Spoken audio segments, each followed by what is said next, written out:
Elle a perdu jusqu'à ses tatouages, la femme qui marche sur la falaise. Elle a vendu ses bracelets, vendu sa chevelure, vendu ses seins blancs. Elle a mis au clou sa dernière larme, sa dernière bouchée de pain. Elle a parlé aux voisins, parlé aux juges, parlé au vent. Elle voulait son enfant, la femme qui marche sur la falaise. Elle le voulait à elle, pour elle toute seule, l'enfant de ses entrailles. Elle voulait le bercer encore, comme font toutes les femmes, doucement, doucement, en chantant comme toutes les nuits, le bercer, l'enfant de ses entrailles. Mais les hommes, mais le vent, la poussent sur la falaise. Elle regarde l'océan. Elle voudrait se précipiter dans l'océan pour boire l'océan.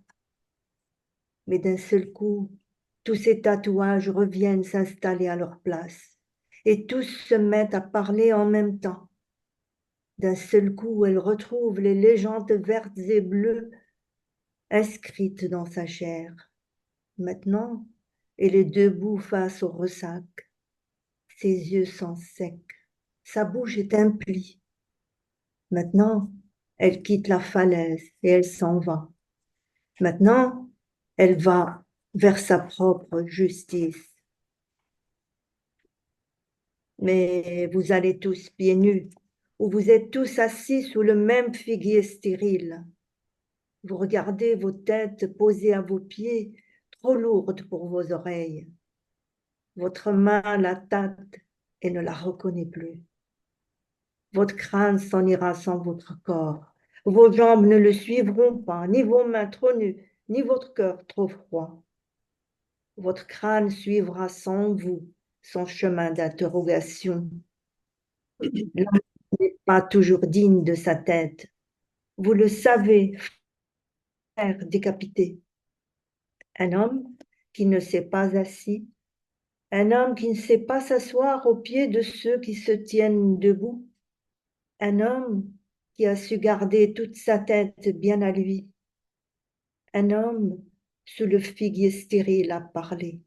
Il a dit l'azur, il a dit la mer, il a dit tous dans la même barque vers la même rive.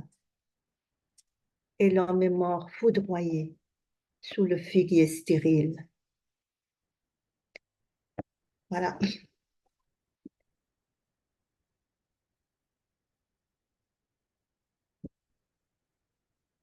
Elle a brûlé ses terres lorsque le plus sage d'entre vous est mort. Il marchait plein de cris de vie souterraine dont il avait arraché les toits. Il marchait sa main sur son épaule de femme, l'homme défiguré par ses chants. Elle n'avait rien, plus rien dans ses pommes. Il avait quelques miettes de poème dans un mouchoir sanglant. Il marchait haché par le vent. Il n'y avait rien d'autre à faire contre cette boule le long de la nuque. Un sou qui monte et descend au fond d'une pierre. Rien à tirer de la pierre. L'angoisse engendrait l'angoisse le long des murs où il marchait. Les murs engendraient la soif qui engendrait la tempête en chant de guerre portant haut l'étendard des errants.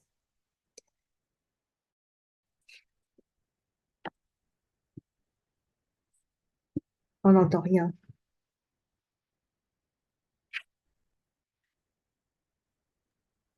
Marilyn, you need to unmute. Okay.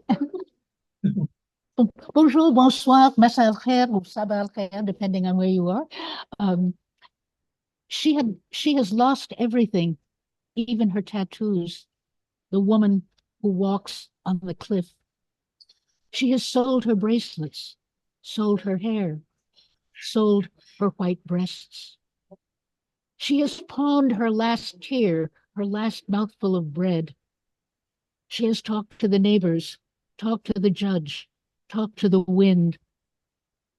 She wanted her child, that woman who walks on the cliff. She wanted him for herself alone, the child of her womb. She wanted still to be rocking him, as all women do, gently, gently, singing as she sang every night to rock him, the child of her womb. But men, but the wind push her out on the cliff. She watches the ocean. She would like to hurl herself into the ocean, to drink up the ocean. But all at once, all her tattoos return to set themselves in place, and they all begin to speak at once. All at once, she finds the green and blue legends inscribed in her flesh.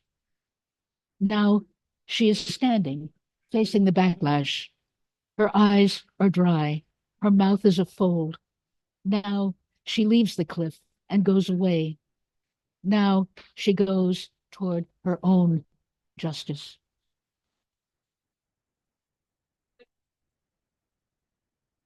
But you all go barefoot. But you all go barefoot, or you are all seated under the same barren fig tree. You look at your head placed at your feet, too heavy for your ears. Your hand gropes it and doesn't recognize it. Your skull will go off without your body. Your legs won't follow it, nor your two naked hands, nor your too cold heart. Your skull, without you, will follow its road of questions. Man is not always worthy of his head. You know this, decapitated brothers.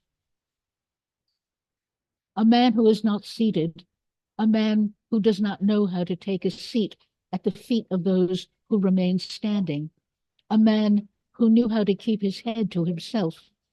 A man beneath the barren fig tree spoke. He said, the blue sky. He said, the sea. He said, all in the same boat, toward the same shore. And the man died, struck down beneath the barren fig tree. And the last poem, she burned her fields when the wisest one among you died. He would walk along filled with cries from underground cities whose roofs he had plucked off. He walked with his hands on her woman's shoulder, the man disfigured by his songs. She had nothing left in her hands. He had a few crumbs of poems in a bloody handkerchief. They walked, ripped by the wind. There was nothing else to do against that lump along the neck. A bucket which rises and descends to the bottom of a stone. Nothing to be drawn from the stone. Anguish begot anguish along the walls where they walked.